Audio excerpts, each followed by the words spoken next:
Hello বন্ধুরা, আজকে জোড়লে করে ডিম ভাজার রেসিপি নিয়ে চলে আসলাম বেলি ব্লগস চ্যানেলে। সো ভিডিওটাকে স্কিপ করবে না, পুরো ভিডিওটা দেখবে, আশা করি তোমাদের ভালো লাগবে। সো কথা না বাড়িয়ে চলো ডিম ভেজে নিয়ে যাক। এই দেখো, এই ডিম নিয়েছি 3টে। এবার উনুনে কড়া দিয়ে দেবো। কড়াটা তেতে গেলে সরষের তেল দিয়ে দিলাম। তেলটা গরম হয়ে গেলে পেঁয়াজ কুচি, একটা বড় সাইজের পেঁয়াজ কুচি আর লঙ্কা কাটা দিয়ে দিলাম। দিয়ে ভালোভাবে নাড়াচাড়া করে এগুলো লাল লাল হয়ে গেলে ডিমগুলো দিয়ে দেবো। এই তো 3টে ডিম ভেঙে রেখেছি। আর পেঁয়াজগুলো এই দেখো নাড়াচাড়া করছি। পেঁয়াজগুলো লাল লাল হয়ে যাবে, এবার ডিমগুলো দিয়ে দেবো।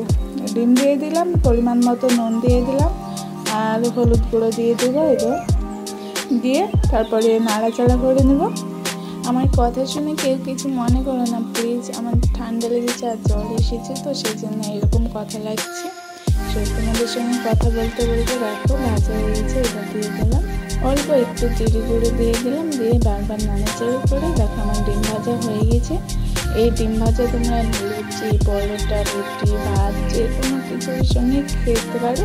সব কিছুর সঙ্গে খেতে ভালো লাগবে। ভালো লাগবে প্লিজ এই রেসিপিটা একবার যদি ট্রাই করবে, আশা করি তোমাদের ভালো লাগবে। ভিডিওটা ভালো লাগলে লাইক, কমেন্ট, শেয়ার করে দিও। নতুনটা সাবস্ক্রাইব করে পাশে থাকা বেল আইকনটি ক্লিক করে আমাদের পাশে নেক্সট ভিডিওর জন্য। সো ভিডিওটা এখানে শেষ করলাম। সবাই ভালো থেকে থাকবে, বাই।